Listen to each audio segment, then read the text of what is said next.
If anybody honks the horn, they're not real locals. Locals know it doesn't make a difference how fast you drive over 3 square miles. By the time you get where you're going in Charleston, there's no parking spots anyways. You might as well just take your time and relax. Amen. Horse-led carriage tours are serious business in Charleston. If you see these markers in town, please don't pick them up. They're equine urine markers. The city has trucks that go around and play capture to the flag looking for these things, and they spray down the streets so the residents have nothing to complain about. So for our best carriage tour in the Holy City, the destination guide found a company that takes its business seriously. The number 3 thing people like to do, which I don't understand, is they like to go looking for ghosts. I've never understood why people want to surround themselves with a bunch of dead, angry people. But if you want to go looking for ghosts, I know where you'll find the most spirits in Charleston. Our bars. Classic Carriage Works was founded by Broderick Christoph, a one-time chemist who started giving carriage tours in 1995, mostly because he liked it. It's interesting to be involved in carrying on a tradition of horse-drawn transportation in Charleston that's been going on for 300 plus years. The company will happily do weddings and other special events, but focuses on tours of Charleston's history-rich neighborhoods. Today, this property is known as the Calhoun Mansion. It's the largest single-family private residence in the city of Charleston. It runs about 24,000 square feet. On a short list of cities that require carriage drivers to be licensed, Charleston also makes them pass a general knowledge test. Classic Carriage goes a step farther.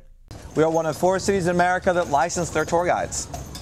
They give us 2 written exams and 1 oral exam. The written exam is equivalent of a junior year in college final history exam. Considering I was a junior in college for 6 years, I knew what they were looking for.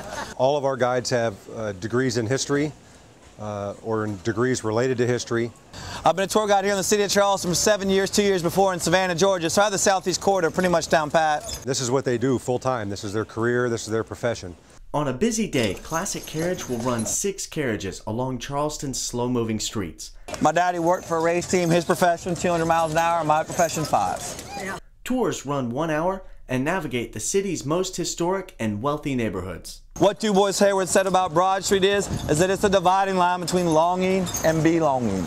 You live north of Broad, you long to belong. You live south of Broad, well, by God, you belong to all that's good and great in Charleston. You won't see one single family private residence south of Broad for under $1 million. Having the best chef in America cook you a dinner for $39 is a pretty big steal as it is, but to make it even cooler, McCrady's Tavern used to be McCrady's Long Room. In 1791, entertained the first President of the United States, George Washington. I think being able to ride round Charleston, you know, just at leisure and see the housing, get a perspective on the city, that was good. And our tour guide was very entertaining and interesting. For Classic Carriage, that's business as usual. It was excellent, very informative, and the carriage ride was great.